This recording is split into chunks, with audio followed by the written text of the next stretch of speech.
Wednesday morning. My name is Jaap de Visser. I work for the Dalai Omar Institute at the University of the Western Cape, and it's my pleasure to host this morning's webinar on the fiscal and operational sustainability of municipalities in the Western Cape and beyond. Great to see you, and a warm welcome to everyone who is making time available to join us this morning for a discussion on that topic. We had about just over 100 RSVPs, so we're still, I think, expecting some people to trickle in. This is the last in our webinar series for the year, and we see a little bit of a drop-off in attendance and interest, and I think that's completely understandable given the end of the year that is creeping up on us and all the busyness that comes with it, and probably a slight prevalence of Zoom and webinar fatigue. Nevertheless, fantastic to see still so many of you joining us this morning, and as I said, we hope for some more people to join us. So we have scheduled this morning a conversation on the fiscal and operational sustainability of Western Cape municipalities. I think it's very apt and timelessly that we talk about this. Very good timing, because just after the elections, and when now the dust has settled and the confetti is mopped up, now the task that lies ahead stares us in the face with the incoming councils and newly constituted municipalities, not only in the Western Cape but across the country, looking at serious challenges in sustainability, financial sustainability, but also governance and operational sustainability of municipalities. So I think a very good timing of this webinar. So we're very excited to have you here with us. It's not just a Western Cape topic. This is, of course, something that affects all municipalities across the country. We've had many debates and discussions over the years about the viability of municipalities. Are they viable? What ought to be done to make them more viable? Is the funding system adequate?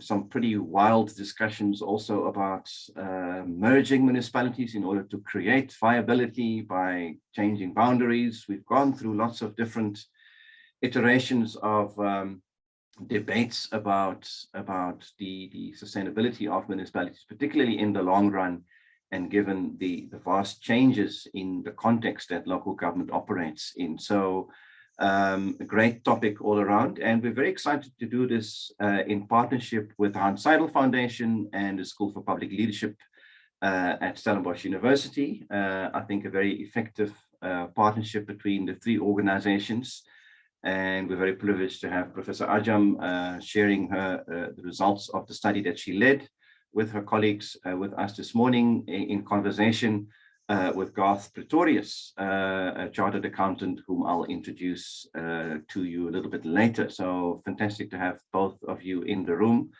But before we get into the meat of things, let me just introduce Mr. Hanns Seidel, who is the representative of the Hanns Seidel Foundation here in Southern Africa, for a few welcoming words. Thanks, Hans, for the partnership, and over to you for a few welcoming remarks. Good morning, Jaap. Good morning, colleagues. Yeah, it's a wonderful and important time, I think, to discuss these kind of topics, as you have mentioned, Jaap. And let me also just to reiterate what you have said at the end, that we are really grateful for this efficient, powerful triangle between the SPL, the Dalai Omar Institute, and us. I think these kind of collaborative engagements should be looked into much more. So thank you for this. You have mentioned the Hanns Seidel Foundation. Maybe it's always difficult for a foreigner to talk about the challenges or opportunities of other countries. But when I reflect about local government now back home in Germany, of course the context is different, but the challenges caused by the pandemic are of course also felt back home. I'm from Bavaria, which is one of the 16 Länder, we call it, or provinces forming the Federal Republic. And there, I think local government is deeply anchored in our awareness, to a certain degree. It is really where the state can build trust also with the citizens if service delivery is functioning. And I think what should worry all of us is that on the 1st of November, only 30% of eligible voters casted their votes here in South Africa. And I doubt sometimes the argument that this is because people or South Africans are not interested in politics. Maybe they are just really frustrated with the service delivery happening on the ground. But then when I look in the report and in the research, in the brilliant research paper, I have to say from Professor Tanya Achap, which I find also remarkably interesting, is that the Western Cape municipalities have shown a very strong resilience even after the devastating drought and amidst the most devastating pandemic and the lockdown restrictions. And I think that shows also that service delivery is also possible under very, very difficult circumstances. And I think what I have also learned in the report is that while this is fact that the Western Cape municipalities more or less, I think, have dealt with the pandemic and the impacts quite well, they need also now to be prepared for the long-term operational and financial consequences.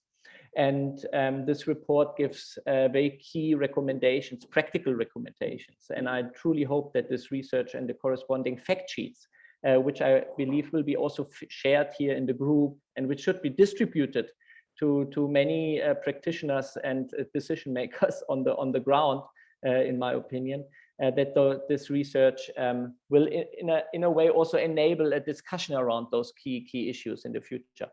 So just allow me to thank Tanya and Tanya's and your team, Jaap, once more for this partnership, and I hope we can collaborate in the future once more. And please also allow me to thank the Bavarian State Chancellery for funding these kind of projects, mainly because Bavaria is one of the partner provinces in the Western Cape. So thank you very much.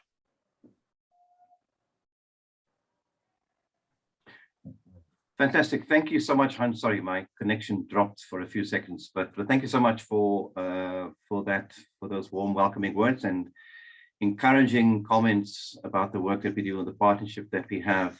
And thanks very much for your role and your team's role in making all of that possible. As you said, the actual report that we are discussing is pasted in the chat box. So the link there should take you to the full report. And if I see there's maybe a accessibility problem, but we'll sort that out hopefully as we go along, or in any event, make sure that the report is made available to all the participants immediately after the webinar, as well as the recording. But the full report will be made available, as well as the fact sheets that you refer to. Very handy set of accessible, well-designed fact sheets to bring some of these issues that we're discussing into the public domain in accessible terms and graphics. And also we've pasted in the chat box a short evaluation questionnaire. Please fill it out while you are attending the webinar. It's only 2 or 3 questions. It just keeps us nicely updated on what you make of the webinars that we're organizing and gives us very useful feedback. Just lastly, I want to acknowledge the role of Professor Tinashe Chigwata, who is in the room, who was actually supposed to moderate the session, but his voice is not playing along today, so he asked me to stand in, but he's the driving force behind all of this. So just to acknowledge Tinashe's role in all of this as we proceed. So with those comments, let's go into the substance of it. Let me hand over to Tanya. I have to do a quick intro, of course, that can take very long if I have to take you through Tanya's CV and her achievements, but I don't think she will like that all too much. But she's an associate professor at Stellenbosch University at the School for Public Leadership, also a member of the President's Advisory Council on the economic state of affairs of our country. I think a very prestigious and important role. Former member of the Finance and Fiscal Commission, And there's a whole lot more that we can say about Tanya, but I think this is enough for now, and we look forward to your input, Tanya. Over to you, and then after that, I'll introduce Garth, the respondent. So Tanya, over to you. Good morning, Jaap and Tinashe, as well as Hanns, Marlena, and most importantly, our participants. I noticed that there's a number of municipal finance practitioners in our midst, so I'm hoping that you will be able to share your thoughts as well. And without further ado, I'm going to share my presentation. So just let me know if it's when it becomes visible.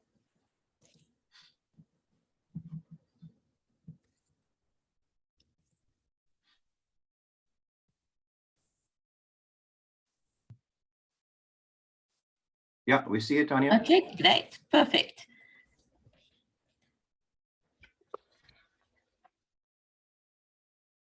So as many of you might know, this is the third webinar in a series based on the research study that the SPL team did in partnership with the Hanns Seidel Foundation.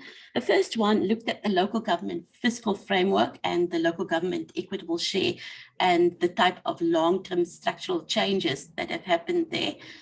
The second one was done by my colleague, Prof. Gio Quino from the Public Law Department at Stellenbosch University, and that one focused on the regulatory burden on municipalities. This one will focus on the findings of the report as well as some of the recommendations that emerged from the report. Bear in mind that, as we all know, that the context of different municipalities varies markedly. So these recommendations and findings might not be consistent with all municipalities out there, or even all municipalities in the Western Cape beyond our sample. But in many ways, they do capture some of the structural issues across the sphere and therefore might have broader relevance. And I think both Jaap and Hanns have noted that the discussion is timely. We're having hung councils, coalition governance is in place, which means a lot of wrangling, negotiating, and possibly more instability in the political administrative interface.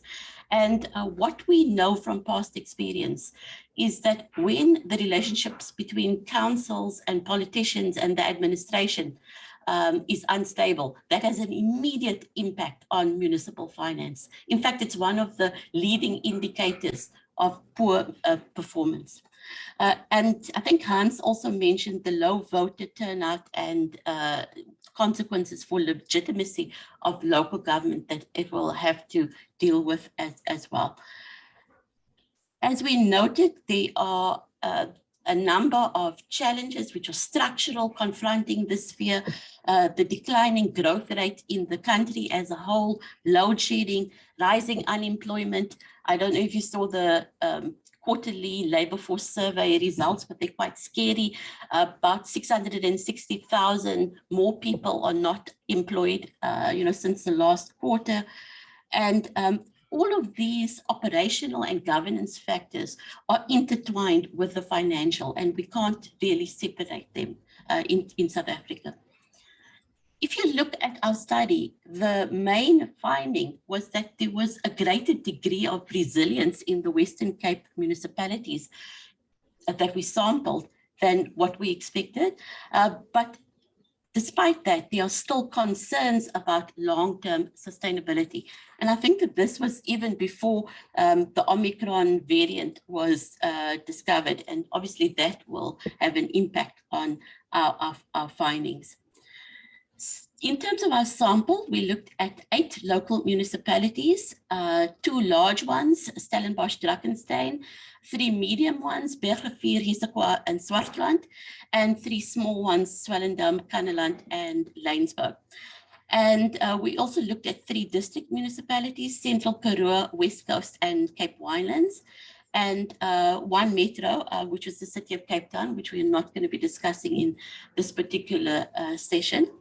And what we did was we analyzed data from the Section 71 reports, looking at the first quarter of the pandemic from April to June 2020, the second quarter of the pandemic, July to September, and the third quarter of the pandemic, October to December.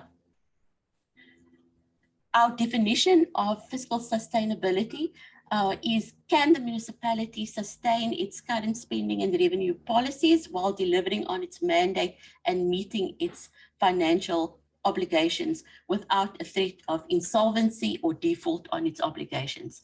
And so we intertwined the operational aspect, the service delivery aspect, with the financial aspect as well. And the study focused mainly on the short-term impact to try and understand what the initial impact of COVID was. But the longer the pandemic drags on, the greater the longer-term impacts as well. And then also to note that it's difficult to separate municipal financial sustainability and the health of the tax base from the growth in the national economy as well. So the pandemic amplified conditions which were before. So, you know, there was financial and governance instability. Then the pandemic actually exacerbated that situation, and Kannaland is a prime example of that. On the other hand, where there were systems in place, where the working relationship between politicians and administration was stable, then there was much greater resilience. Also, we found that learning from past history and past challenges was also an important factor in enhancing resilience. So, for example, many municipalities had to respond to the drought, they had to adjust their tariffs to manage demand.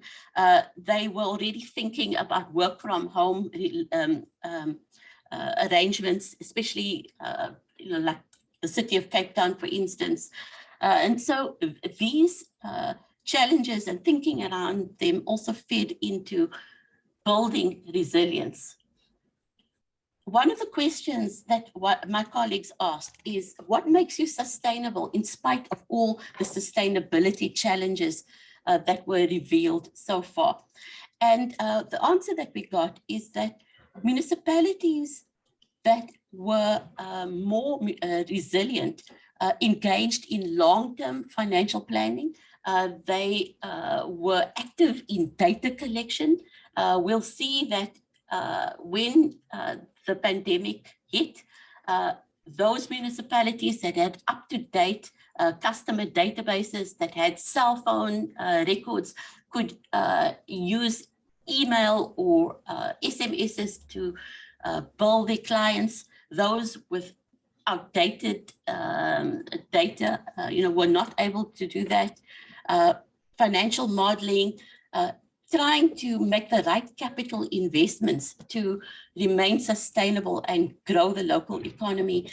Those who try to improve service delivery and support systems, reduce waste and increase productivity, and in general try to adapt to changing circumstances. And what was quite important, as I mentioned before, was a mature council and a political executive that understands the big picture and provides the leadership necessary to take the decisions that might be unpopular in the long term, but are crucial for longer term sustainability. And an uncompromising attitude towards good financial governance and action against financial misconduct. So when we look at our local municipalities, we see that while we have seen the impact of the pandemic, it's because of proactive strategies by the municipalities that there's been, that the impact has been mitigated somewhat and not as bad as what it could have been. So when one looks at the municipalities in the sample, they were quite quick to put in place working from home arrangements. They opened their revenue offices very early to make sure that they could get payment. And also pre-pandemic revenue enhancement strategies really stood those municipalities in great stead. I mentioned cleansing their databases, also having prepaid meters, putting in place e-billing systems, changes to the tariff structures to include flat rate connection fees, and intensifying existing cost containment measures. But what also is important is factors outside the control of the municipality. And those relate to how big the revenue base is and how diverse the revenue base is. And the bigger municipalities with more buoyant and diversified rates and service user charges basis in general fared much better than the smaller municipalities, and the more urbanized municipalities tended to fare better than the rural municipalities. And so, for instance, if we look at Laingsburg, especially when the pandemic hit, we saw severe cash flow impact. The composition of the local economy is also important. Where there was reliance on the tourism sector, they were particularly hard hit. But because the agricultural sector, in recovering from the drought and the reasonably good rains, has been fairly buoyant, where there was dependence on agriculture, the impact wasn't as bad as what it could have been. And as I said before, whatever was before the pandemic magnified. Where we did see the biggest impact was on capital budgets. These were hardest hits in local municipalities, but even more in district municipalities. And with that comes more conservative borrowing strategies, borrowing less because of the uncertainty in the environment and relying more on internal funds and capital transfers. And so this was a response in the short term, but it's going to have long-term consequences because at some stage, these capital reserves will have to be replenished. Municipalities can't borrow to replenish those capital reserves, which means that it has implications for them raising their tariffs or their property rates. So to just give you some idea of the impact on municipal local economies, we can look at the GDPR indicator. That's the regional GDP. The Western Cape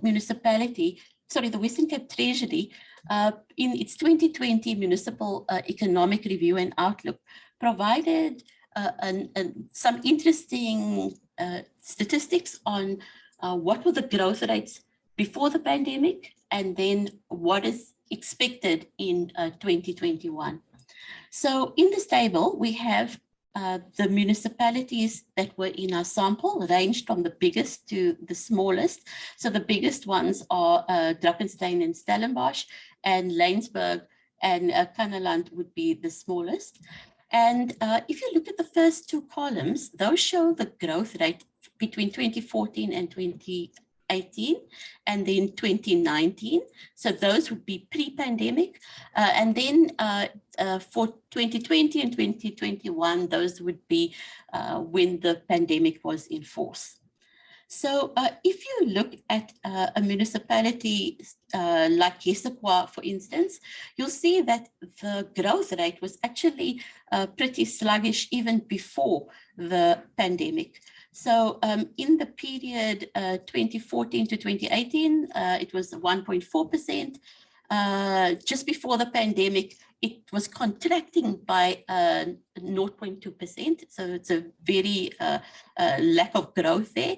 And during the pandemic, you'll see that it was expected to contract by 6.3% in 2020 and then increase this year 3.7%.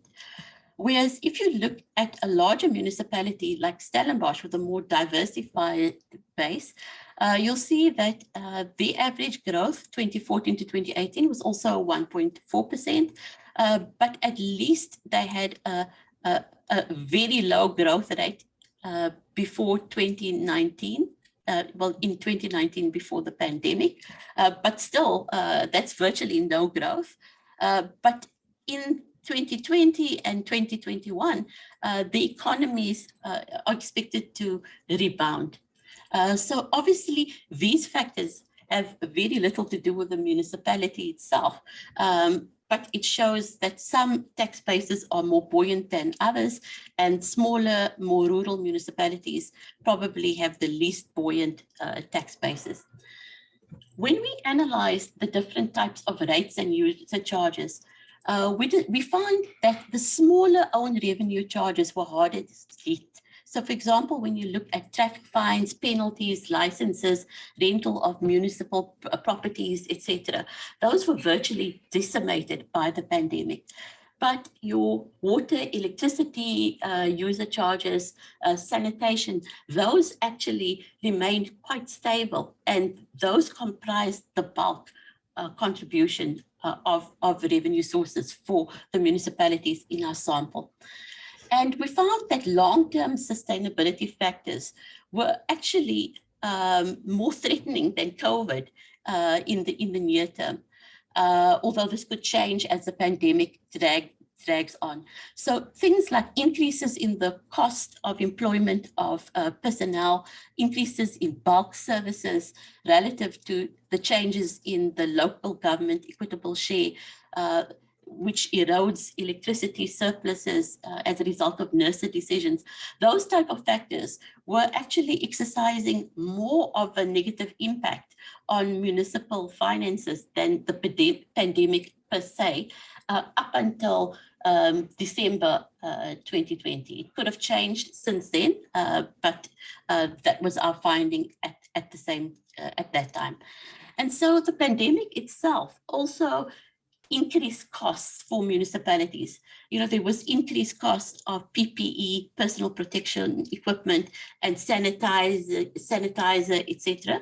But on the other hand, there were also savings. For example, savings in travel costs and subsistence costs as meetings were held online and, you know, as people worked from home. All of the municipalities in the sample have had some sort of cost containment strategies. And some of them have had cost containment for the last 3 or 4 years.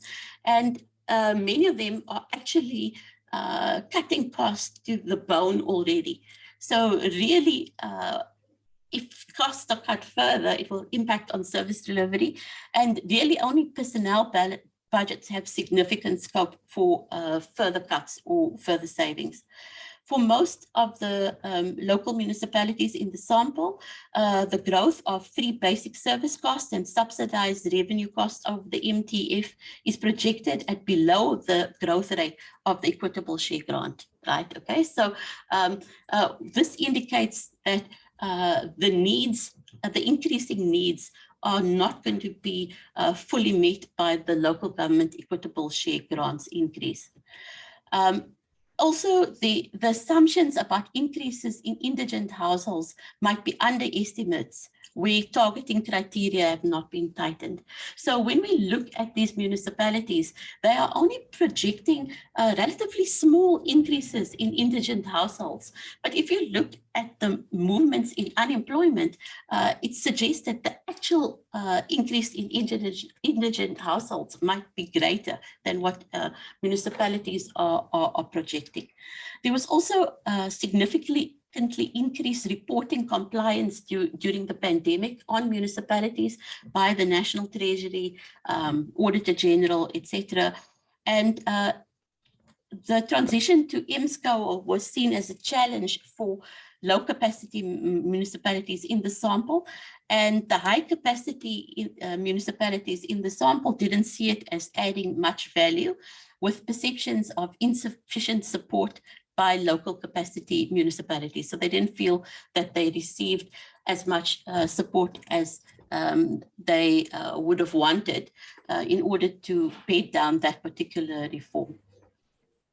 So to give you some idea of the impact on the municipalities in the sample, we can look at the quarterly surplus or deficit as a percentage of operating revenue in the sample municipalities for the first 3 quarters of the pandemic. So, you know, if you look at the last column, those show the surplus or deficit as a percentage of operating revenue. And the first column shows the pre-pandemic situation.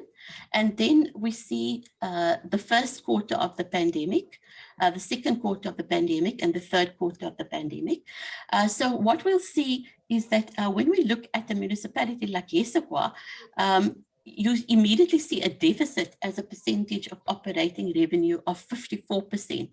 So very hard hit in the first quarter of the pandemic, but then thereafter you see a surplus of 55% and then a deficit of 19% as a percentage of operating revenue.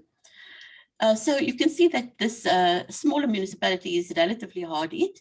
When we look at Stellenbosch, we can see that the first quarter of the pandemic, which is the second column, 3% surplus as a percentage of operating revenue.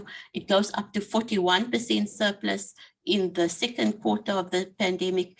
And in 2021, quarter 2, the third quarter of the pandemic, it goes up to 5%.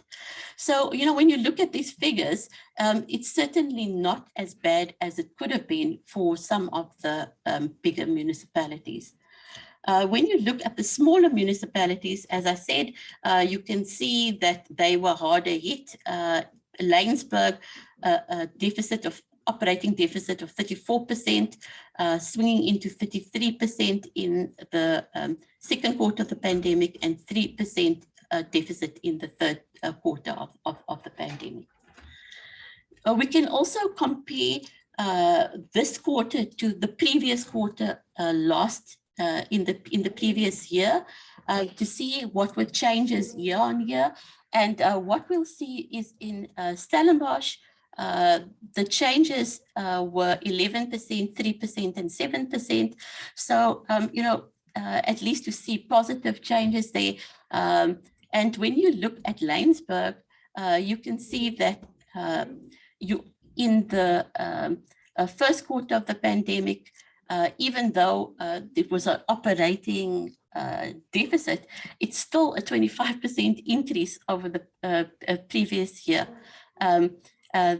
59% increase in the second quarter of the pandemic over the previous year, and then a drop of 22% in revenues over the previous year.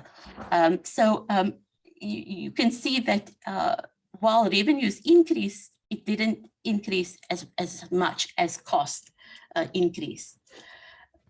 If we look at the district municipalities, we see that they were harder hit than the local municipalities in the first quarter of the pandemic in terms of the operating balances, but then recovered somewhat in the next 2 quarters until December 2021. And the liquidity and solvency was impaired. But at the end of the day, they've been able to run down the internal reserves and use the interest income to try and bolster the liquidity. But as many of you would know, district municipalities are largely reliant on the equitable share from allocations, and so that makes the need to adjust so much more urgent, and the impact on the operations was quite severe. The pandemic also highlights the social development role of district municipalities in rural areas. So even though it's not their formal mandate, they are closest to the people, and especially in this pandemic, they had to respond. They are highly dependent on the RSC replacement grant. Once the RSC levy was disestablished, they received that grant in its stead. And while some of the district municipalities have property portfolios and earn rental incomes, others don't. The West Coast district municipality has got a water concession, which places it in a slightly more favorable position than the other two municipalities, district municipalities, because they do at least get water revenue. And with them, we also see constrained capital budgets, with repairs and maintenance falling below the norm, except in West Coast district municipality. And so once again, you'll see that there's the greatest impact on capital budgets. Also significant short-term pressures from cost of employment budgets, and longer-term pressures from drivers such as reductions in grants and national minimum standards, which municipalities feel are not affordable. Some of the municipalities also depend, actually all of them, all three of them, depend on agency income, for example, from roads. And this was initially disrupted in the first first 2 quarters of the pandemic, but then rebounded after that. Also, the agency agreements around these road functions appear to be ad hoc, and they don't create certainty in funding over the M3F for municipalities, for example, in Central Karoo, but they do create pressures for expansion of the roads function employment.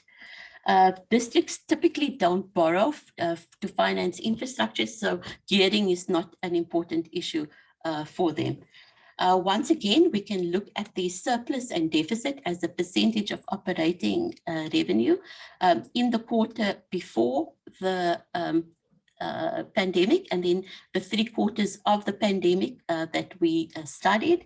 And for example, if you look at Cape Winelands, you can see that they had a surplus in the previous quarter before the pandemic of 15%, and then a dramatic deficit of 75% of its operating revenue, and then they recover in the next 2 quarters.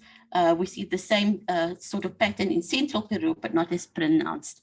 An 11% deficit in the first quarter of the pandemic, and then recovery thereafter. So, you know, these figures aren't great, but they're much better than what could have been expected under the circumstances. If you look at the quarterly capital spending compared to the same quarter in the previous financial year, we can get a sense of how capital budgets in these district municipalities were impacted. And we see that when we look at the first quarter of the pandemic, 78% decrease in capital budget in Cape Winelands. In the first quarter, a slight increase in the second quarter, and then 87% decrease from the same quarter last year in the third quarter of the pandemic. So the take-home message is you can see that the capital budgets of these district municipalities were quite severely compromised. So those give you some of the background findings of the report, and now we'll look at some of the recommendations that were generated by the team, and it will be very interesting to get some feedback from the audience on the recommendations made. In respect of the funding of capital programs, it was suggested that municipalities should review the system of capital project prioritization, especially since the capital budgets are getting more and more tight, and try and get a balance between social infrastructure, dealing with informal settlement backlogs and other backlogs, and economic infrastructure that can generate revenues and grow the tax base. Also try to balance new infrastructure with rehabilitation and upgrades, and try and build a pipeline of shovel-ready projects that can aim to deliver in the early part of the financial year in order to take advantage of additional unplanned capital grant funding opportunities. So for example, if other municipalities cannot implement, then those capital grant funds are reallocated, and those municipalities that have a pipeline might be able to take advantage of that.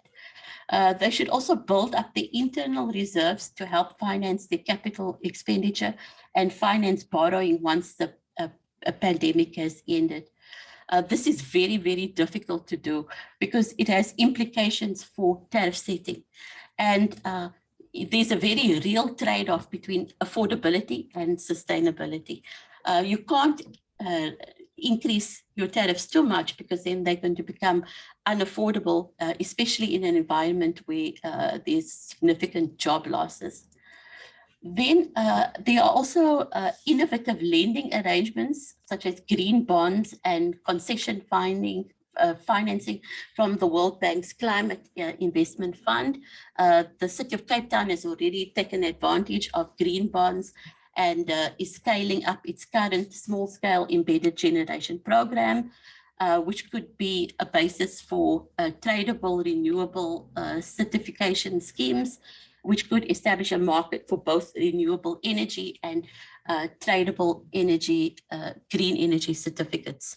So the renewable energy market could be an area that could be an avenue for future revenue in some municipalities. And they could also generate their own revenue and revenue from selling green certificates. This revenue could then make the borrowing to finance it more sustainable. This might be more applicable in the Western Cape than in other municipalities. National government should also further streamline capital grants to reduce their administrative burden and in a differentiated risk-based approach, which recognizes municipalities' track record in delivery and good financial management. So the idea here is, if you've managed your capital grants well in the past, then you shouldn't have to jump through the same administrative hoops every single year. And maybe, it could be reviewed every second year, et cetera, et cetera. In terms of balancing affordability and sustainability, it's very important to also focus on the long-term growth of the revenue base of municipalities. And so they should try and enhance the attractiveness of targeted categories of households to relocate to the municipality and thereby build the municipal tax bases. For example, with increased working from home, internet-supported work from home practice might make rural municipalities more attractive to high-income telecommunicated commuters who work from home before, and they should consider that. Expanding the capacity for data management, especially in terms of managing the revenue data, customer data, etc. And also consider the mechanisms for increasing revenue from property rates, which was proposed by the South African Cities Network State of the City Finances report. So that report generated a number of interesting recommendations which have not been acted upon. And then utilize dormant capacity in service systems or reducing costs through constraint management combined with alternative service delivery models. And optimizing revenue streams from tradable services through expanding capacity for data management and analysis in order to pursue a differentiated service affordability strategy for the basket of services provided by Western Cape municipalities with provincial support if required. National government was recommended to investigate the feasibility of municipal redemarcation with a view to amalgamate small rural municipalities or create a single tier rural municipalities. So this is obviously quite a controversial recommendation, and it should be borne in mind that when these large-scale structural changes take place, it often paralyzes service delivery in the short term. So those costs and benefit need to be weighed up, and review the Municipal Property Rates Act and related legislation with a view to make allowance for affordable repayment arrangements for businesses affected by the pandemic. So most of the arrangements in the current Act focus on individual households, but there's not too much on how business arrangements can be made. And obviously with businesses closing during the pandemic and cash flows under pressure, it would be important to review that. Provincial governments should formalize all agency arrangements, for example, around road agencies, to be duly gazetted with the aim of providing at least a minimum degree of funding certainty for municipalities over the MTREF period and to avoid audit queries. And then in respect of new revenue sources, municipalities should apply to the National Treasury via the Municipal Fiscal Powers and Functions Act to pilot revenue instruments which have been proposed, for example, congestion charges, etc., to more accurately gauge the feasibility in terms of impact, potential revenue, and administrative costs. So, I think it's important that there is piloting of new revenue sources before there's any attempt to kind of change legislation, etc., to just see what works and whether the income received exceeds the administrative costs. Then also investigating the feasibility of implementing land value capture mechanisms within a transparent and predictable governance framework, especially those municipalities with property portfolios. And then also in terms of modeling, financial modeling, setting up virtual municipality simulations based on actual data to enable sensitivity analysis to test the viability and impact of new sources of revenue, and to also see how different categories of service users and rate players will respond to any changes in rates or expenditure patterns. And here, national and provincial government could provide the necessary support. On managing cost of employment, municipalities should apply for exemption if they cannot fund nationally negotiated cost agreements on cost of employment. We also think it's important to conduct productivity studies at least once in every 5 years, resulting in the recommendations to inform the review of staff establishments, organized design and delegations. So what we're saying is that when there is a new administration, it's quite important to just review the structure based on actual productivity over the previous period. And these productivity studies should be tabled in council, which should be required to explain how they intend to respond to the recommendations.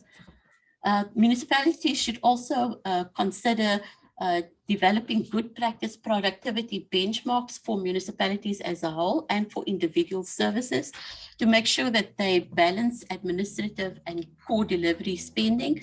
And this could not only improve internal oversight, but also improve civil society oversight, as well as improving the internal efficiency. Then also conduct an impact evaluation of the 2018 upper limits on the remuneration of senior management in order to improve the effectiveness of these regulations and minimize unintended consequences. And where possible, retain the lessons learned during the pandemic. So trying to maintain work from home and online meeting practices developed during the pandemic. This will also help to attract and retain staff with scarce skills and reduce travel and subsistence costs, especially for more distant rural municipalities where it might take a whole day just to attend a meeting in, for example, Cape Town. These can also facilitate sharing of human resources among municipalities. So before, shared services like a shared planner or an engineer might not have been attractive due to the travel time, traveling between municipalities, but with more online work arrangements, this might become more feasible. And when we look at the Statistics South Africa non-financial census of municipalities, then it appears that the free basic coverage is decreasing. the number of households who are being serviced by free basic allowances. This is of concern, and it's important that municipalities ensure that the projected increase in indigent households are realistic, given the increase in unemployment that is happening due to the pandemic. What the pandemic also pointed out is that we didn't have a consolidated provincial data set on who are the households receiving free basic services, which could have assisted in identifying vulnerable households in national disasters like this, such as the pandemic, and also to track the impact of the free basic services policy in order to evaluate its effectiveness. So it would be a good idea to create that consolidated provincial data set. Another issue that's going to become even more pressing with coalition governments would be the affordability of the political support structures. And a recommendation was that national government should issue guidelines and norms to control the cost of political structures and support services.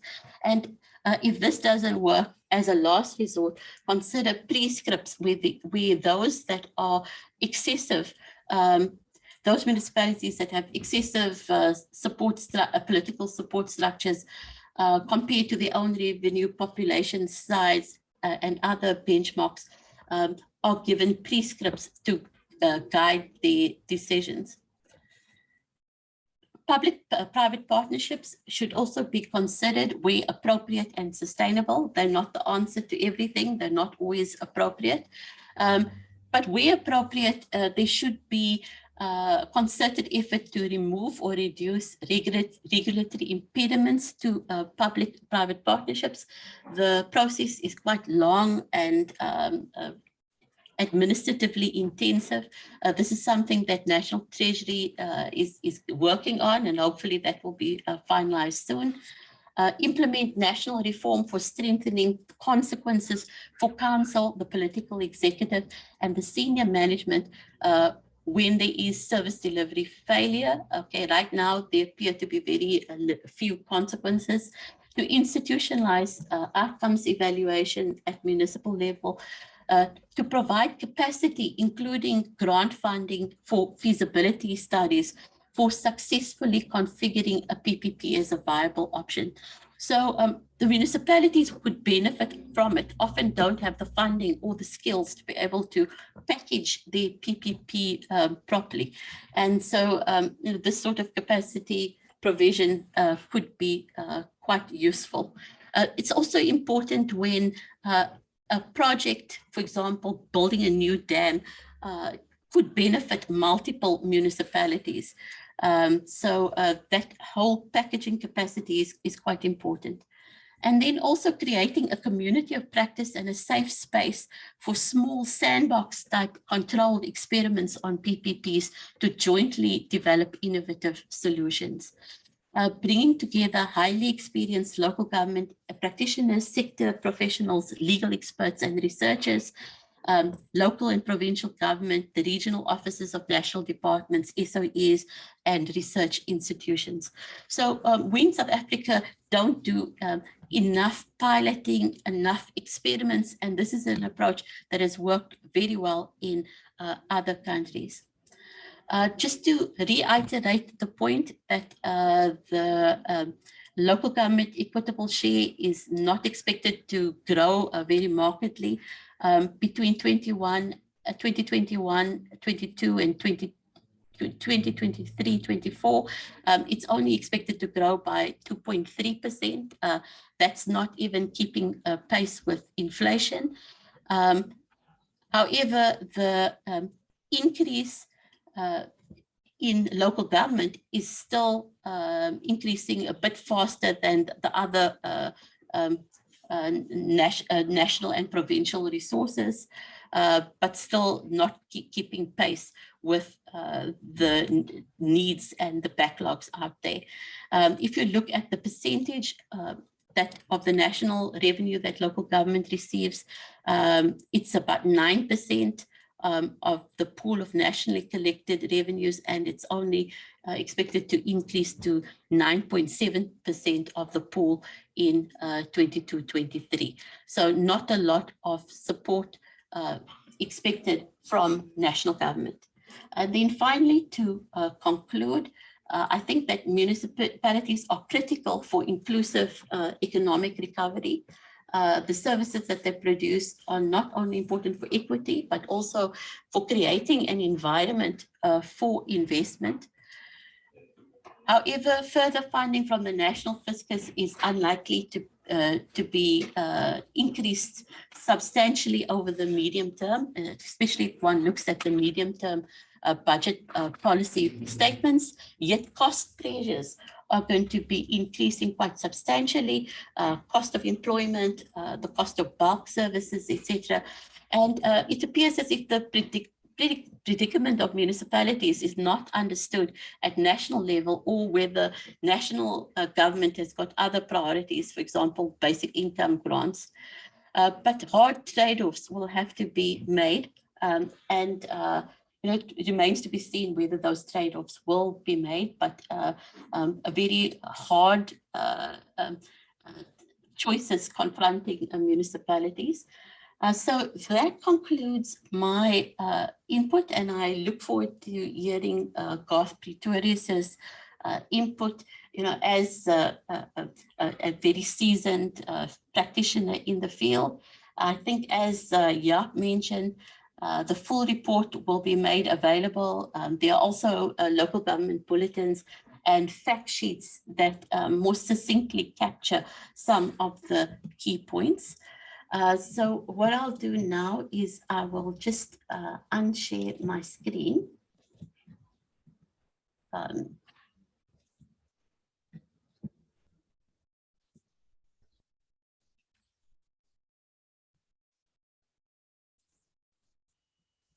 And hand over to Jaap. Thanks, Tanya. As we're getting used to from you, very comprehensive and clear picture, also accessible for the non-financial people in the room, and I count myself amongst those.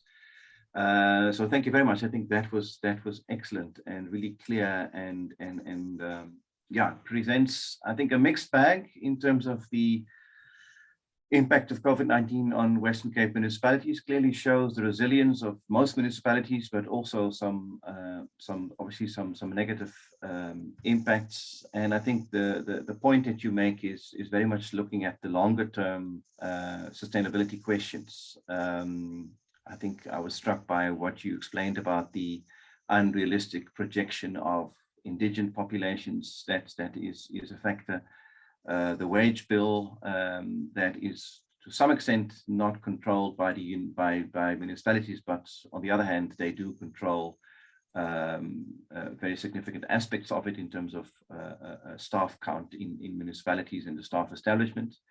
And of course, quite a threatening picture of what is, I think, in effect, a reduction in equitable share allocations and money flowing from the national fiscus to local government, particularly given the context of growing employment and the backlogs that are out there. So a mixed bag of some good news and some not so good news. But I think the good news mainly was in the message that you have is that there are things that municipalities can do, and some very interesting and innovative suggestions that you make. I was particularly struck by the idea of creating a virtual municipality and do some serious modeling in that. I think that's a very exciting idea, and I really hope that somebody will pick up that idea and run with it, because I think that's very exciting.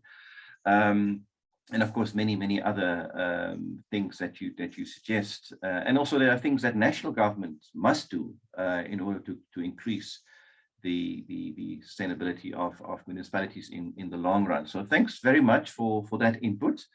We look forward to some more discussion on it. And for that, we turn first to Garth Pretorius. And in the meantime, keep the comments coming in the chat box and engage with whatever's being said, so that we can pick up on those comments and hopefully get some responses to it. But let's turn to Garth Pretorius.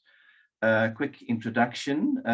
So the most important thing about Garth is that he is an alumnus from the University of the Western Cape. And I'm saying that with a bit of a wink to my Stellenbosch colleagues. Many good things emanate from UWC, including the seasoned practitioner in local government called Garth Pretorius.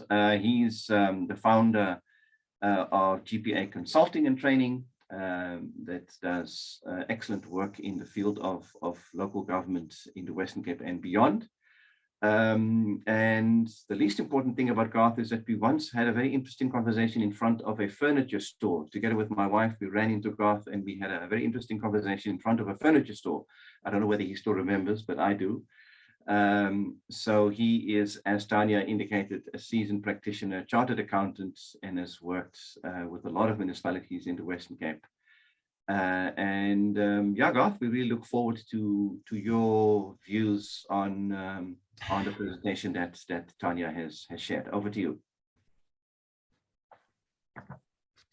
Good morning, Jaap, and to everybody on the call.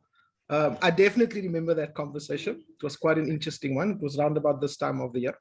So thank you for inviting me today and to share my thoughts on the interesting topic presented by Professor Ajam this morning. I'm currently finding myself in the Northwest Province, and there's some signal challenges. Would it be okay if I were to just stop my video so that it doesn't impact the audio quality? Yeah, would that be fine with yourself? Fine. No problem. No problem. Okay. Thank you. If at any stage I'm not audible, Jaap, you can just advise. So yeah, firstly, again, thank you for inviting me to be a respondent here on this webinar today. Truly appreciative. So let me start by appreciating the great insights and messages shared by Professor Ajam. Definitely things I can relate to. And most importantly, some of the recommendations made for improving it.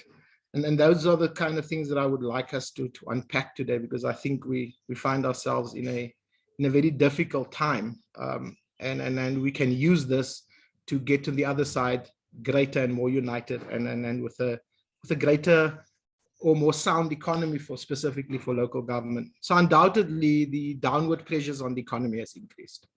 The rigidity of local government's fiscal expenditure has not reduced, and the sustainable development of local financing is facing greater pressures.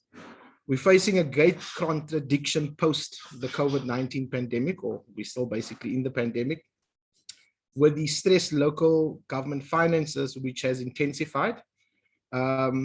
Basically, the revenue base has shrunk with all the interventions from government to support communities and citizens, but the related expenditure base has not been reducing in parallel. And I think that for me is the biggest problem statement at the moment that a number of municipalities are facing. As Professor Ajam has alluded to, a number of your municipalities had to start tapping into reserves. Not all municipalities has those levels of reserves. If you look at the sample research by Professor Ajam, I think it's a fairly representation of local government within the Western Cape. You are sitting with your more, I would like to refer to them as your more affluent and blue chip municipalities in terms of financial resources, your Cape Winemans, your Stellenbosch, and then you find yourself on the other side of the scale with your struggling municipalities that are very much grant dependent, such as a Laingsburg, a Kannaland, where your economic activity is literally, I would like to refer to it as non-existent. So sustainable development has become an important issue that cannot be avoided in the area in which we find ourselves, where fiscal reform has literally become pivotal. Local government is finding itself in an ICU situation.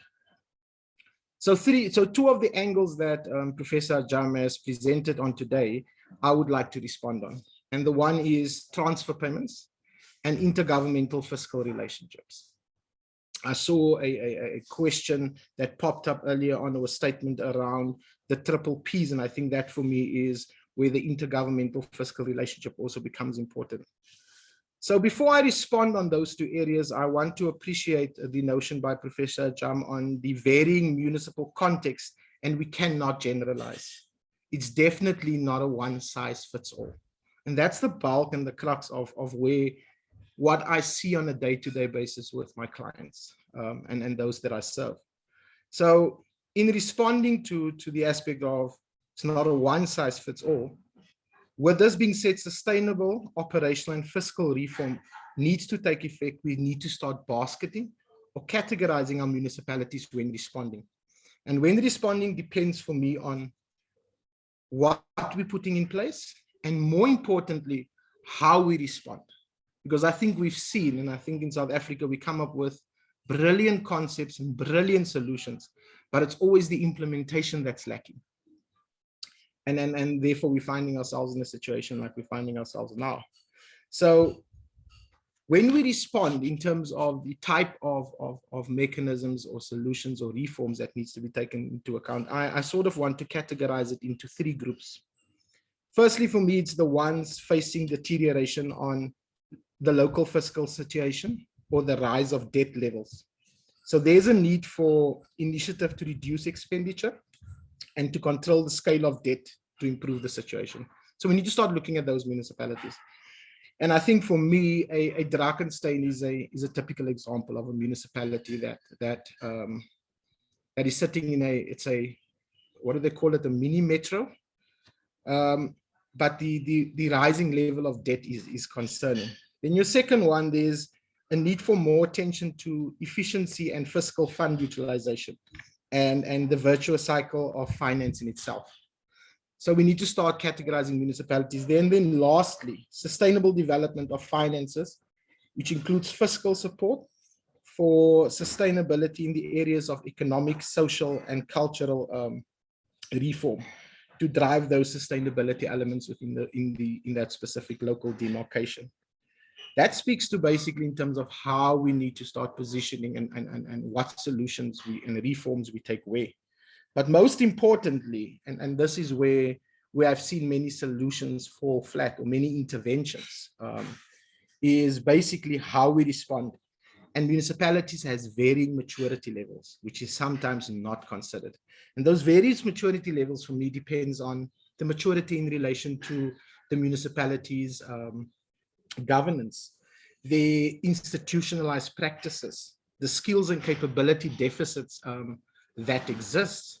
It is much easier for a municipality such as Cape Winelands District Municipality to have bounced back from the situation because they have an organizational structure that speaks to their service delivery model. They're sitting with a massive reserve where the reduction in the replacement levy grant could be supplemented from that, and the list goes on. You're sitting with a pool of people and skills within the municipality that can internally come up with the necessary reforms. On the other side of the coin, you look at a municipality that is sitting in a rural or in the Karoo area, that everything that I've mentioned that is present at a Cape Winelands would not be present, for example, at the Lensburg municipality. So the national and the provincial support that is provided cannot be the same. And that is currently the challenge that is being faced by a number of these municipalities. So if I now move on to the first angle or the area discussed, is there was a reference made to transfer payments. The increasing scale of transfer payments cannot be seen to be solving the problem of local government. And I think that is the problem in South Africa today. We've seen it happening with the unemployment rate, where government increases or national government increases the grants and payouts. And similar sort of thing is happening with local government. The moment we start seeing problems such as with the COVID pandemic now, there's further grant funding or transfer payments being given. That is not sustainable, and it cannot be seen as a long-term solution.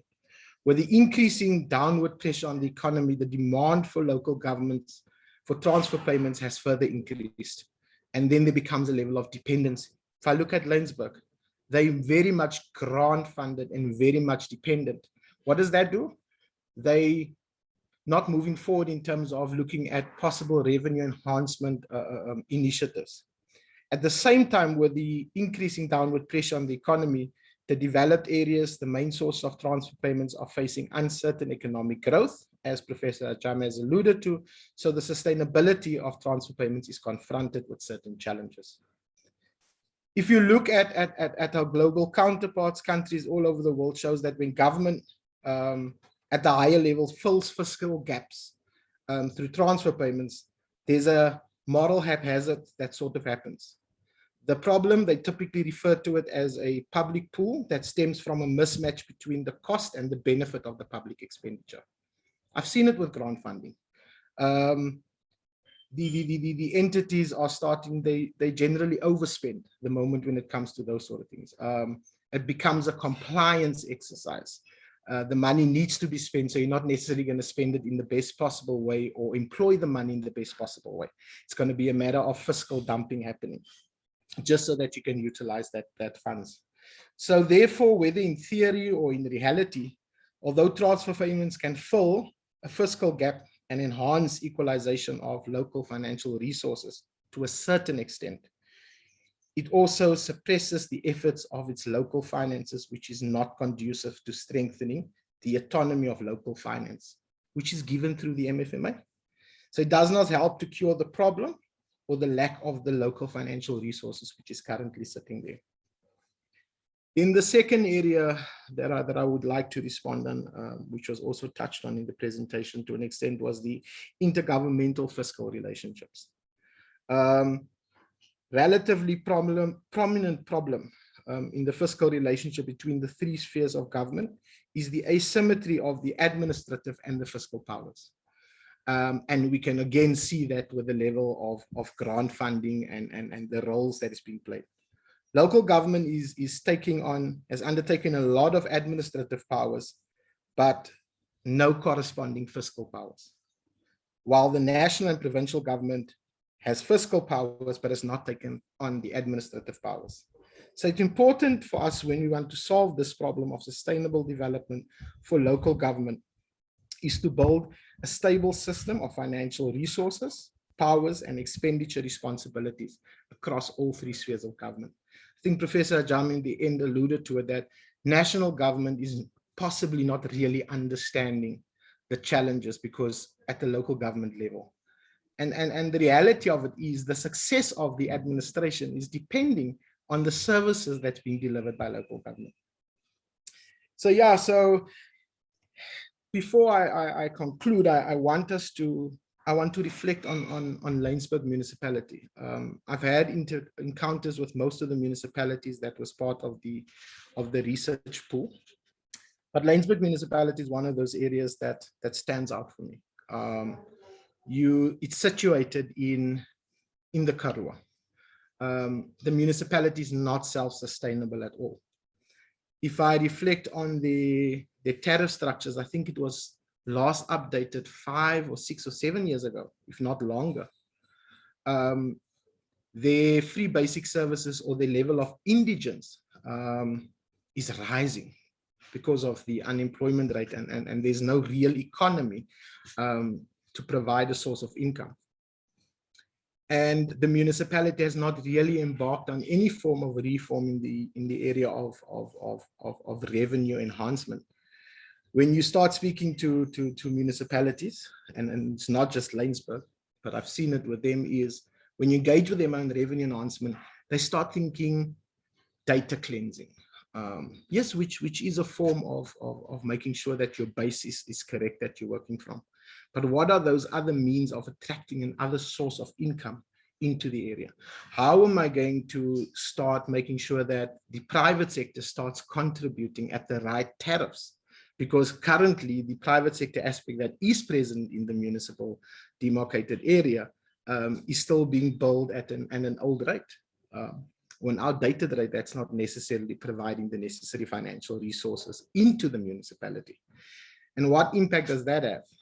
It has an impact that there's just a further reliance on grants. They start having what they call unfunded budgets, and not necessarily any means of moving the municipality forward. there's a number of interventions provincially and nationally leveled or given to the municipality. But what is lacking is, and sometimes I sit back and I think, but this is money that could have been employed in a more impactful manner. The solutions are not tailored specifically. It's not specifically tailored towards the needs of Stellenbosch municipality. So it's again just throwing money at a problem without really looking what are we trying to achieve with it. If I look at, and I think again it was referred to earlier on, the demarcations that they need to relook at. I think that is possibly one of the best solutions because it would cut down on administrative costs. Politically, whether it's going to happen, I don't think so. I think that would be a great solution. I've had discussions with the municipality. I've also engaged with some of the district municipality. There's a number of shared services aspects that could be driven within in an area such as Central Karoo. Why are those things not considered? Why are those things not pushed down from a provincial level? So yeah, so I think Stellenbosch is but one example in the Western Cape. But what we see with Stellenbosch is what is a true representation in the other 8 provinces. So I definitely think that there's a need to start looking at these municipalities. Yes, let's start categorizing them. Let's start basketing them and then make sure that the interventions that we put in place and the support that's provided is focused and it's directed to the problem in that specific demarcation. Thank you, Jaap.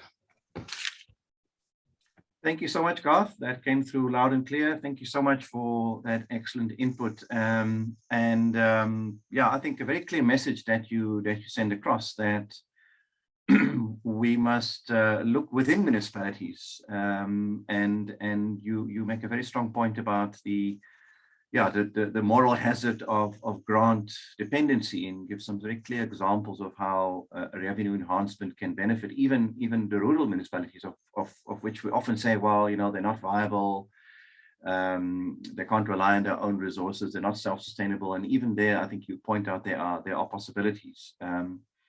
It does point to the question of, and I think it's interesting to hear Tanya's view on this.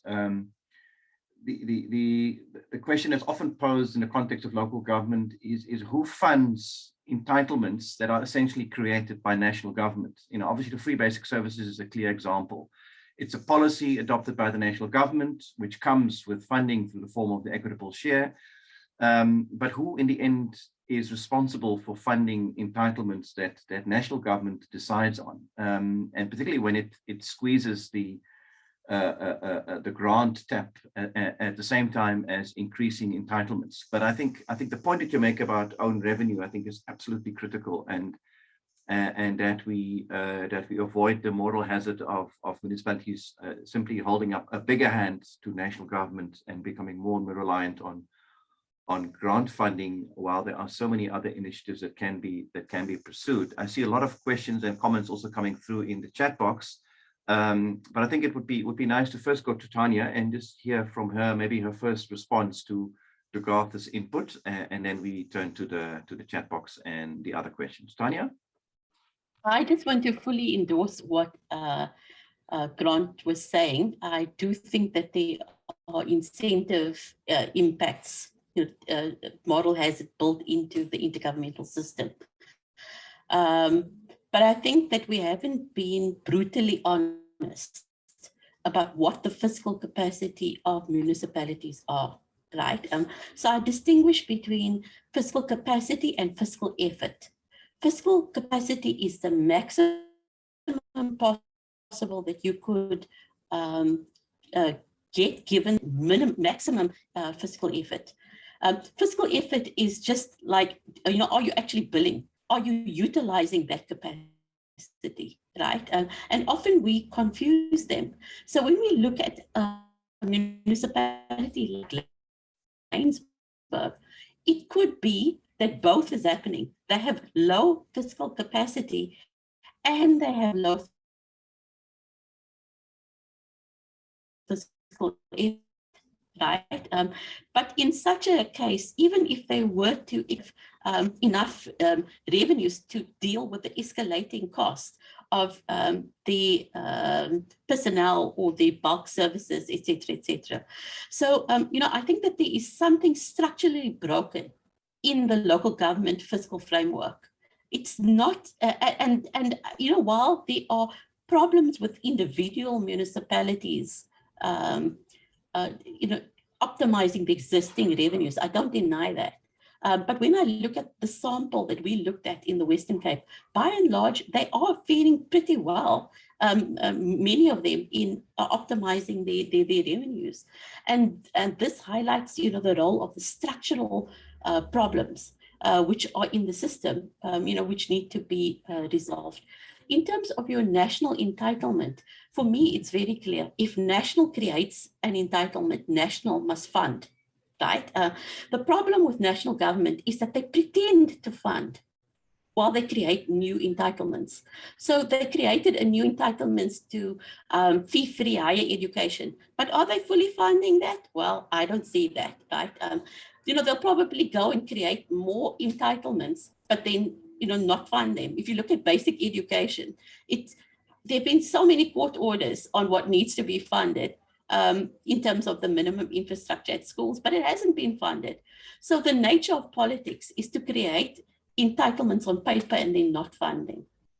So I also just want to agree with Grant on the need for an asymmetrical approach. We've had 25 years of experience now. And, we've got that data that we didn't have when we were doing the local government white paper. So I think that we need to really look at the individual context and come up with not a one size fits all, but a more tailored approach, which is realistic in terms of what is there on the ground. Those were my initial thoughts. Yeah.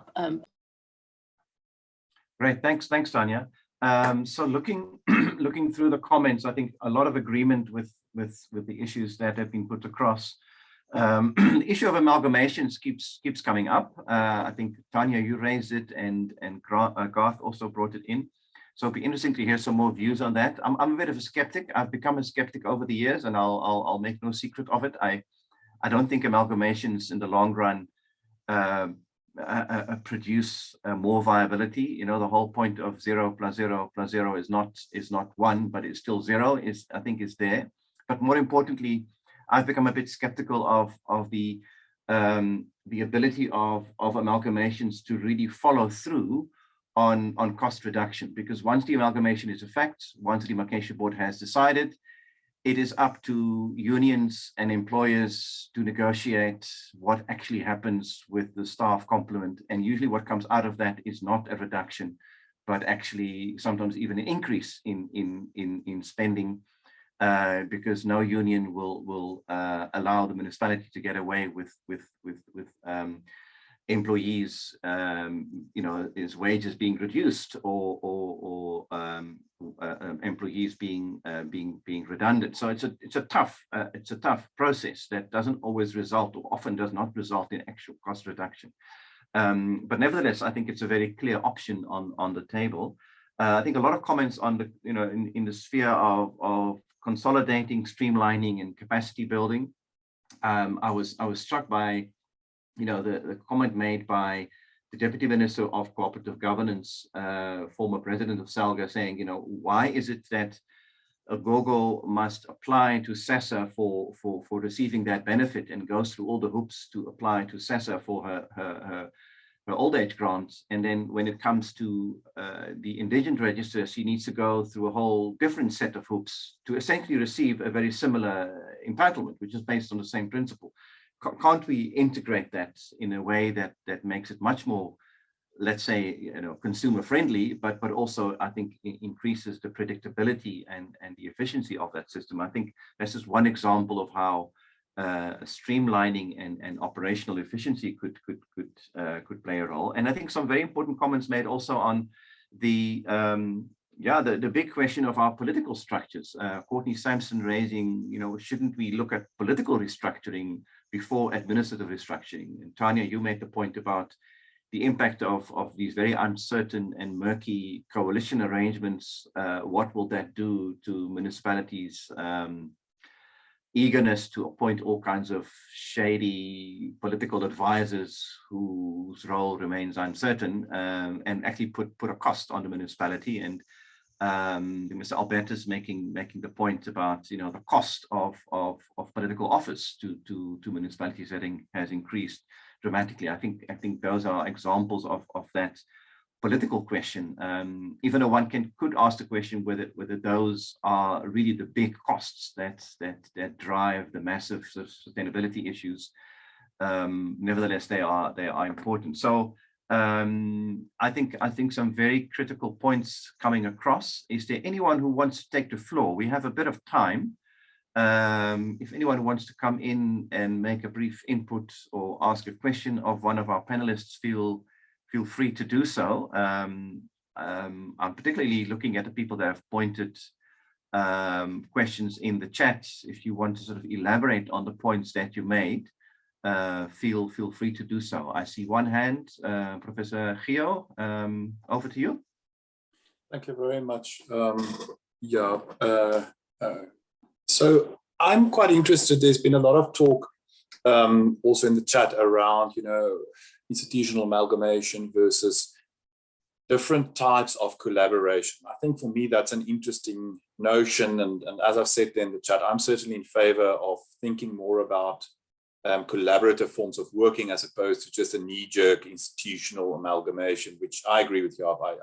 I don't think just as a step that's going to do anything unless that kind of amalgamation is also then complemented by integrated and collaborative working, which one can then just simply start with. So I'll be quite interested if Tanya and Garth can just share a bit more thoughts about what do you think are the options and different options for different types of collaborative working within the sector that you think could be realistic at this stage, and at the same time also bearing this, I think, very important notion of not a one-size-fits-all approach, right? So having different options, having almost a kind of a menu of different collaborative mechanisms that one can use, shared services or whatever the case may be. What are some of the things that you think practically are achievable at the moment without having to think, really macro restructuring, rewriting major frameworks, but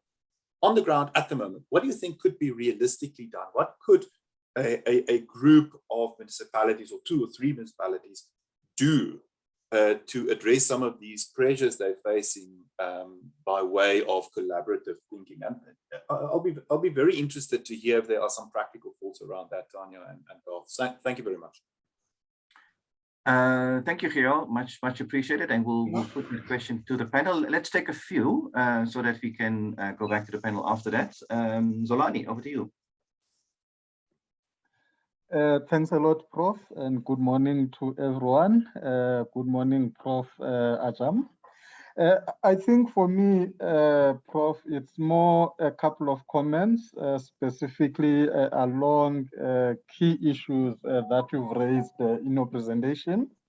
The first being the exploration by municipalities in terms of the Municipal Fiscal Powers and Functions Act, which indeed they can tap into that. But the problem currently, which is also something that I propose municipalities need to look at, is really optimizing on the current revenue sources and the revenue base, because adding more revenue sources without proper revenue management processes can also be adding a problem, hence my proposition of institutionalizing the integrated revenue management concept.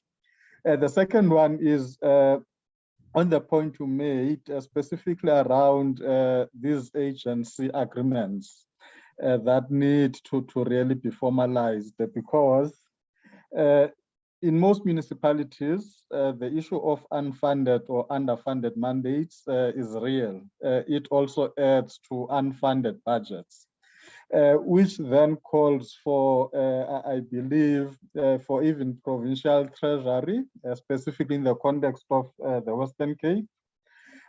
When these amounts of funds or grants are gazetted that seek to fund these mandates, probably it also needs to start there to interrogate what is appropriated and whether it will indeed assist municipalities in delivering those particular functions.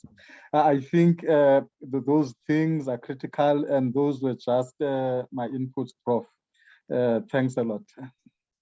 Thank you so much, Zolani. I think some very important points that we'd like to get some comment on. And I also saw in the chat someone, I think it was Graham, asking maybe just to explain the value of green bonds. Maybe Tanya, I don't know whether you could maybe expand on that a bit, because you mentioned it, certainly the renewable energy dimension to the potential that municipalities are looking at. Maybe if you wouldn't mind making one or two comments on that. I think an important point made by Zolani about revenue enhancement, and I think it links back to what Garth also mentioned about, you know, dated tariff structures that sometimes let businesses off the hook of really contributing to the municipal fiscus.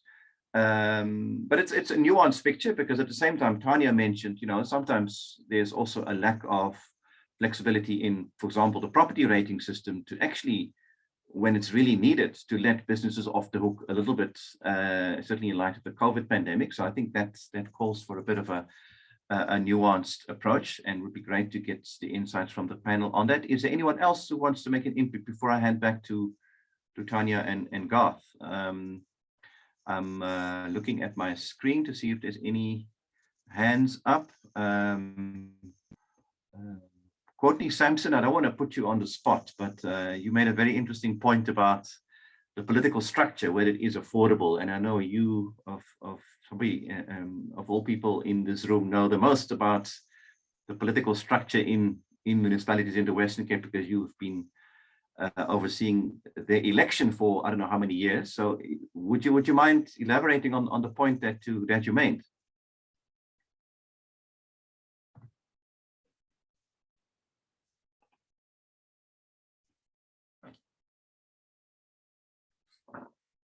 Courtney, are you there?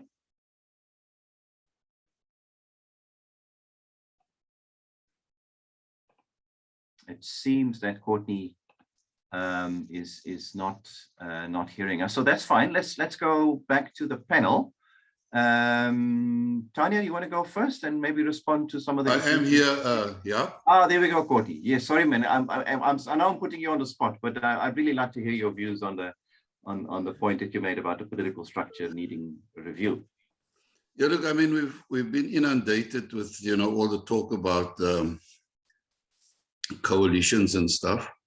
But I was also thinking that have we outlived the need for executive mayoral positions and mayoral committees?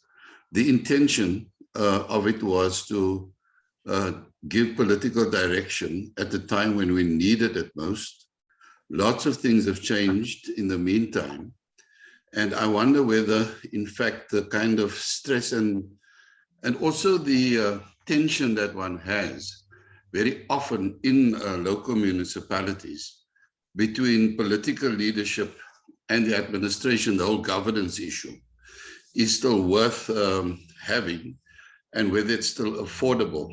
For example, I mean, the Drakenstein, I mean, who determines, you know, when a local municipality goes a level upwards, as Shireen indicates, you know, where does that determination make, and what are the financial implications of such a move, both for the municipality as well as for the public, you know, the people who live there, because I would imagine that it would have implications in that sense. But it was simply just something that crossed my mind. Yeah, I haven't given it a lot of thought, and I hope that the people who are involved in it would be able to help us think through it. And that's why I said it's an uncomfortable matter that needs to be looked at. I also think that if it starts at that level, if it's necessary to look at ways in which there has to be restructuring in the entire structure, it will give some kind of ethical, moral force, you know, if it starts at that end and not where we normally start when we look at restructuring, you know, at the people who are most vulnerable. Thank you. Thank you so much, Courtney. I think that makes perfect sense. And it reminds me of a conversation I had with a practitioner about the role of mayoral committees in smaller municipalities. We sort of see them as these sort of very active, dynamic executive structures where policy positions get teased out and debated, and decisions get carefully prepared. That's how we sort of see them, and maybe that's how they operate, maybe in a city context. But it seems to me that in a smaller municipality, the mayoral committee is a bit of a stop in between the administration and the council, and not much new happens there, particularly in very sort of firmly managed political settings where there's a outright majority, or where there's a carefully orchestrated coalition. You know, once the issue goes to the mayoral committee, it's all pretty much done and dusted, and not much happens inside that mayoral committee. Yet we're paying them very, very big salaries, you know, and that's sort of the cynical, I think, interpretation of it. So I think a very important point, and obviously there's a much broader context to it. So yeah, it'd be great to hear Tanya and Garth's views on it. Feel free to engage with any or none or other points. This is not a firing squad. We're just keen to hear what you think of this. Shall we go to Tanya first and then to Garth? Tanya? Yeah, thanks for those comments. I think let me just start with the one from here, which was, you know, to what extent is there scope for collaboration even within, you know, the existing framework? And I think that potentially there is. I mean, if you look at things like shared personnel, shared services, collaboration in infrastructure rollout, etc., those can be done even within the current legislative constraints. But if you listen to what some of the municipalities said within our sample, is that they were unwilling to do it because they felt that it was relinquishing control, and they would have very little control of the quality of the final outcomes. So, you know, in order to generate that sort of collaboration, you know, there needs to be some sort of governance structure, a reasonable amount of trust, assurance of competence, etc., to make that sort of arrangement work. Having said that, you know, when you look at some of our institutional arrangements, you have to ask how conducive are they to collaboration. So, for example, when you look at capital grants, you know, to what extent are the way that capital grants designed supportive of collaboration or pooling among different municipalities? And the answer is, you know, that at the end of the day, you know, there's not much active promotion of cooperation or collaboration in the way we design our capital grant system, for instance. Then Zolani's important point that before municipalities go and experiment with new financing options, they need to optimize their existing revenue sources. And now I totally agree with that. In fact, you know, I think that when you are proposing a new revenue source, you should, and the legislation actually requires this, comment on your existing ability to administer revenues. So, you know, if it's unlikely that you can administer the revenue source efficiently, you know, then, you know, this probably shouldn't be given to you. Having said that, if you look at the Western Cape, certainly there are municipalities that are already optimizing the existing revenue sources. And we shouldn't hold those municipalities back because other municipalities are not. And I think that that is part of the more asymmetrical approach that we are contemplating. I think that revenues must also be linked to service delivery. If you are actually delivering services, and increased revenue will be associated with enhanced service delivery, then there's more likely a case to be made, compared to when services are not being delivered. So there needs to be a holistic view on that. And then on the agency agreements, Zolani was suggesting that we shouldn't just interrogate the agreements themselves, but whether the amount of money relative to the outputs expected from that service agency agreement, whether the funding is commensurate with the outputs. And if they're not, then you're likely to get a partially funded mandate. I think that this is quite important, and this could be a role for the provincial treasury, as you mentioned before, to at least do some sort of benchmarking, so that you understand what the cost is of delivery, and that will help you ascertain whether there is, whether the funding level is appropriate for the level of output. Then there was a question on green bonds. And, this is an area that the city of Cape Town has experimented in. It's when you raise funds, but you dedicate or earmark those funds for green projects, for example, renewable, combating the carbon footprint, etc., etc. The advantage of doing this is that there's a lot of concessionary funding available at very favorable rates.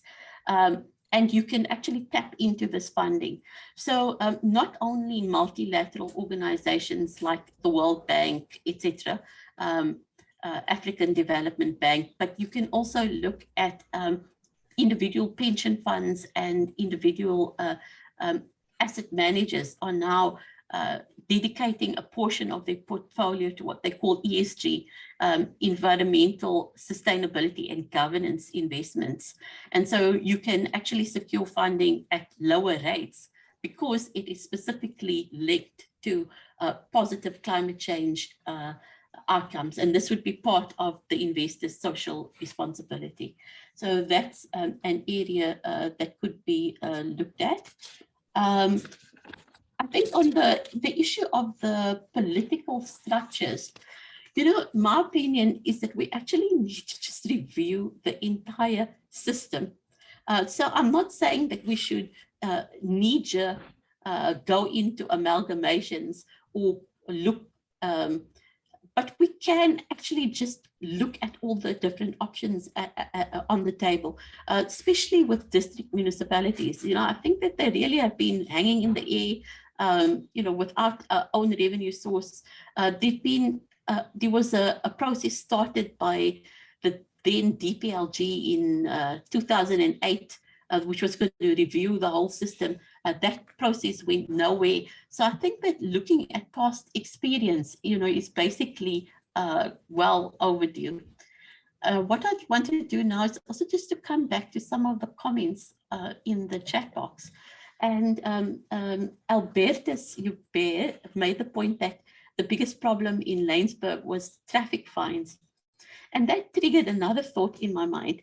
If you look at the Auto Act, which is coming into, which is going to come into force, which has come into force actually, the administrative adjudication of traffic offences. This is going to take away a small revenue source from a municipality like Laingsburg. So it might not be a very big amount, but it's at least discretionary income that they have. And so, one wonders whether, when these national decisions are made, whether the impact on the local sphere is actually considered. Then there was an issue on PPP feasibility studies. Should this be an in-kind allocation, since most municipalities don't have the capacity to determine the right specifications for the tender? I think that this is an area where national and provincial government can actually enhance collaboration. Because if it is something, a form of infrastructure like a dam that could benefit more than just one municipality, then there could be an incentive to look at developing a PPP with support by provincial or national.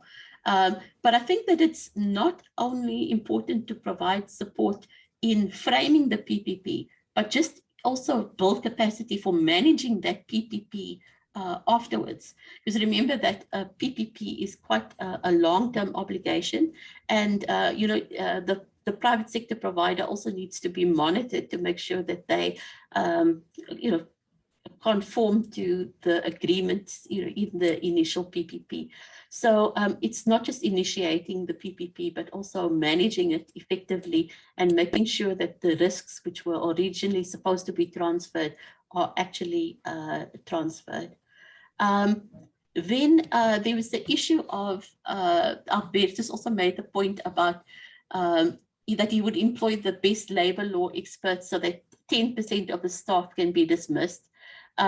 He's just using that 10% as a rough estimate in order to ensure productivity. So, I think that this is the problem with when we've looked at amalgamations.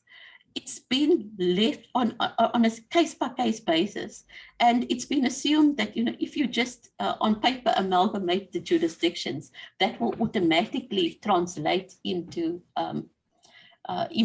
improved savings. But just like a company goes into business rescue, and hard decisions are made, in order to improve the solvency, I think that there needs to be a process that will pay a lot more attention to what the outcomes are going to be if you actually go this route, because I don't think that it can just be left to the individual role players afterwards to make sure that the intended outcomes are actually achieved. Then interesting comment that municipalities make a loss on solid waste, since they are including the cost of rehabilitation of landfill sites in the tariffs. And that municipal tariffs will probably need to be reviewed to ensure that the cost reflective. So here is another example of where national policy impacts on municipalities, but there's no commensurate funding. Because of the need to combat climate change and the environmental impact, national government has moved towards regional landfill sites, but regional landfill sites increase the cost of transport to the regional landfill, right? This increase in cost is not necessarily borne by, well, it's not borne by, national government. So, while this is a laudable policy, the impact of the increased cost structure and what this means for affordability of tariffs, hasn't really been, fully analyzed, and it will really depend very much on the individual situations of municipalities. But what we do know is that because of rural municipalities have wider spaces and distances to traverse, for them the costs are likely to be proportionally higher. Let's see what else.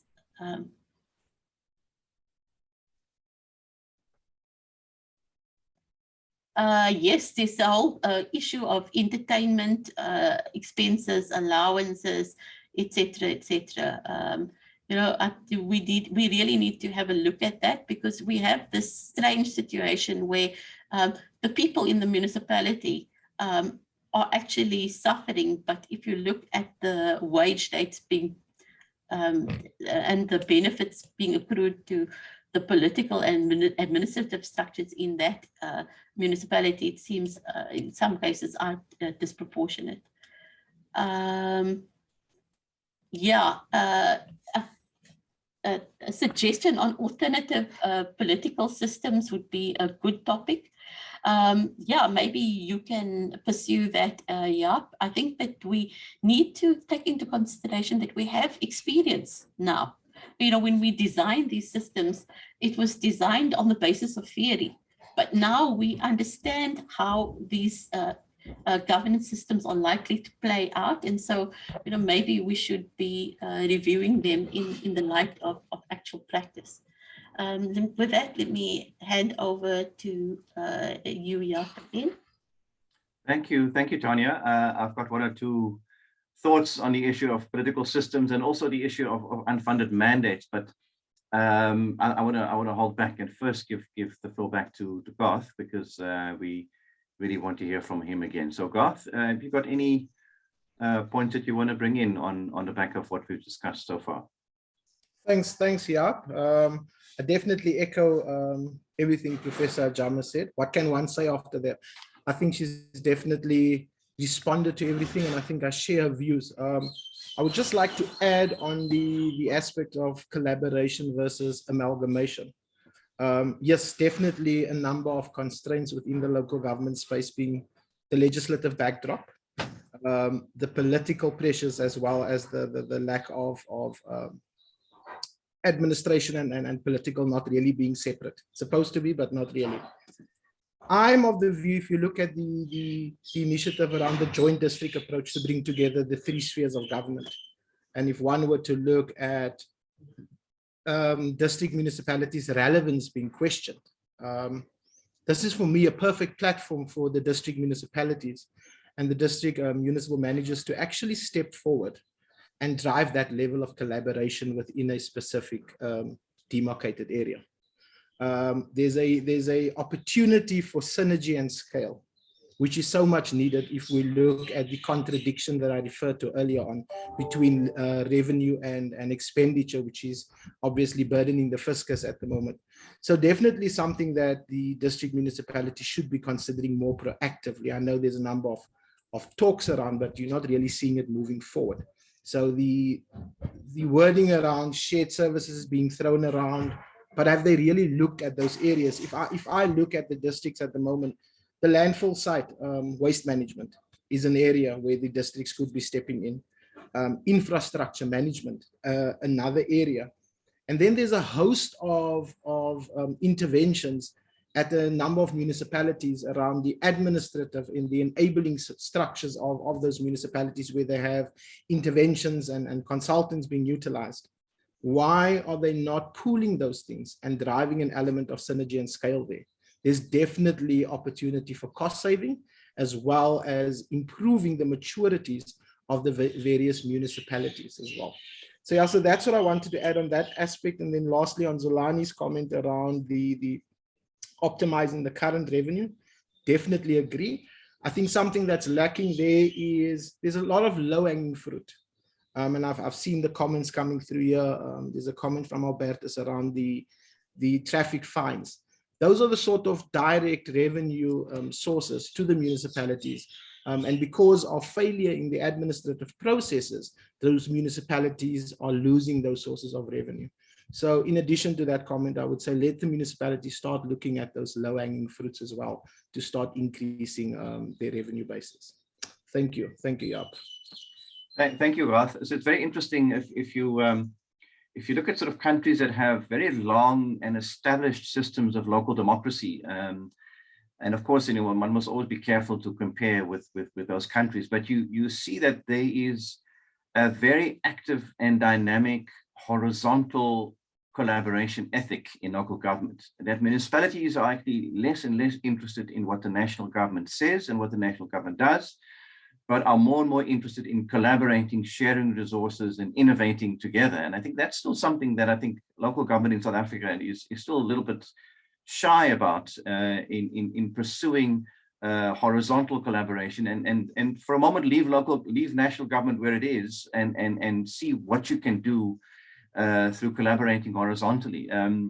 Because I was struck by a conversation I had with Dr. Sachs, the Deputy Chairperson of the Finance and Fiscal Commission. We were talking about unfunded mandates and how homelessness is increasingly becoming a local government responsibility without a clear revenue stream to really deal with that. And court orders with huge impact on local government having to fund the result of homelessness. And when sort of that was presented as an unfunded mandate, basically the response of Dr. Sachs was, well, actually, it's also an unfunded mandate for national government. So to plead for more national funding to deal with the consequences of homelessness, we're just passing an unfunded mandate around. And I was really puzzled by that response, and it made a lot of sense, but it's also quite, it's sort of a bit sort of despondent. Well, again, if that is the national government sort of response, or if that is the response, then local government must really, look into its own resources, because there seems to be little interest for national government to come to the party when it comes to the costs of the consequences of eviction. So it's a very complicated and thorny discussion. But clearly, what comes through is that I think the point that Tanya made quite strongly, that national government very often does not really understand the impact of its decisions on local government. Shireen also makes the example of the fiscal impact of national environmental policies, severe impact on how municipalities should deal with it, the dilemma of these environmental policies, then the impact on local government. And I think that's part of a litany of issues where we do need a national government to be more understanding of the impact of its policies on local government. So, and then of course the issue of political restructuring, I think it's a very interesting discussion, and we will certainly take it forward. One quick sort of comment on it is the difference between mayoral committees and executive committees. I think is a very interesting one, where mayoral committees are much more politically tight, and perhaps only serve to enforce an existing coalition or an existing majority government. If you have an executive committee, which we don't have in the Western Cape, we find them elsewhere in the country, but not in the Western Cape, the executive plays more of an inclusive role, where the opposition is also part of the executive, and of course, then you have a well-paid structure that has a slightly different function of more inclusivity and more eyes on the till and more inclusive policy making. So that is an interesting debate to pursue, I think in the years to follow, and I think on the back of what Tanya mentioned about reviewing existing practice. Right, so with those slightly random concluding comments, I think there was so much that was discussed, such a wealth of information that was shared. I think if only local government and national government could do a few things in the list of recommendations that Tanya made, I think we would make a lot of progress. I think there was a lot of wisdom in the study and the recommendations that Tanya shared. So kudos to her and her team. I know she did not do it alone, but with a team at SPL. So they all deserve commendation for this excellent work. And thanks so much, Tanya, for presenting it so clearly. And thanks, Garth, for coming in with very clear comments and inputs, very well received. And much appreciated that you made time available, because I know as a consultant, time is money and time is billable, and to spend 2 hours with a bunch of academics and interested practitioners is really well appreciated that you were willing to do that for us. So thank you very much. I just want to quickly mention Marlene Barnard from the Hanns Seidel Foundation in the background, who is always very supportive and helps us putting together all our activities and webinars and fact sheets, etc. So I want to really acknowledge her role as part of the partnership with Hanns Seidel Foundation, and also Mandy Cupido, who put together this webinar and made us all connected online. So thank you, Mandy, for doing what you have been doing and making this a smooth webinar. Thanks to all the participants for your patience and for listening and for making inputs. I think this concludes the webinar series for this year. We will undoubtedly be back next year with more information sharing and discussion on local government and other related issues. So please stay tuned. Don't forget to fill out the short evaluation questionnaire, if you don't mind, before we close the webinar. Click on the link and just answer those 2 or 3 questions.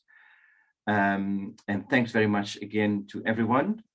See you next year. And if I don't speak to you before you go on a break, have a wonderful break, get some rest, and we'll see you all next year. Thank you so much. Have a good day, everyone.